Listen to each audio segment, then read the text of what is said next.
Good afternoon, boys and girls. Thank you very much for stopping in.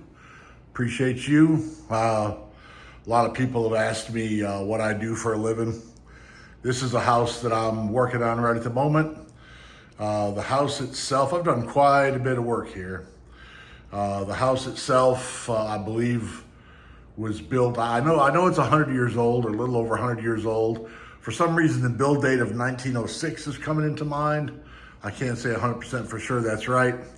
But what we've been doing here, obviously, is working with some flooring. And the reason we're working with the flooring, this is a frame house. It's only off the ground by about 1.5 feet at the high points. I can't get under it. Right over there, the floor was sagging down probably 2 inches, maybe a little better than 2 inches. We had another problem with it over here. Let me get this way. Appreciate you holding with me. Over there in the corner, that's where the refrigerator goes. It was sagging down 1 inch or so right there. The owner is not living here right at the moment. She moved out while I'm fixing the floors. She works from home, and she can't have a bunch of banging going on while she's at work. I moved the refrigerator into the kitchen while I was fixing the floor here. I gotta put the baseboard and stuff back in there, but I don't want to put the baseboards back in. I'm gonna put the baseboards back in all at once. What I did here, from where those white boards are leaning up right there, all that flooring in the living room came out. I got to the subfloor, 2 sheets of subfloor off this right-hand side, and went under the house. I jacked up the wall right there. I jacked it up as far as I could. I couldn't get it back up to where it's actually supposed to be, but I got it back up as far as it would go. And what I did was I put spacers in the blocks to hold the wall up higher. Underneath this table, underneath the house, I pulled this down to the floor joist. Underneath here, there is an 8-foot 6x6 set on blocks.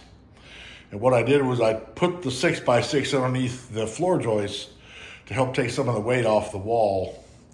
It seems to have worked out pretty well. I got the floor back in, but you can't take flooring out. This is interlocking faux wood floors. Once you put this floor in, you really can't take it out and then use it again, but we're fixing this one on a dime, so we're doing whatever we can do for her. When the floor came out, see these pieces missing. Those were pieces that were too damaged to put back in.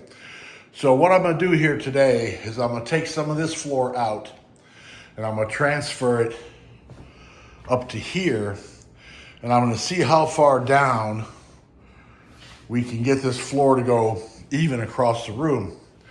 Now, flooring is done in runs, and getting matching flooring for this is just, it's just not going to happen. It just doesn't happen. You don't go 2, 3, 5, 10 years later and buy flooring that matches. Doesn't happen.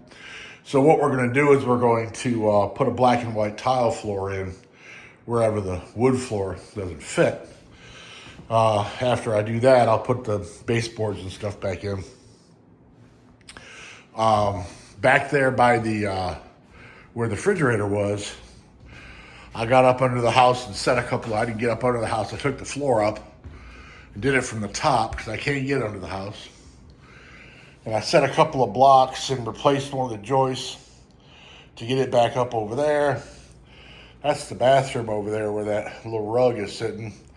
That's getting a new floor as well, but I want to get the living room done first. Now, I said that I did a bunch of work on this house, and I have.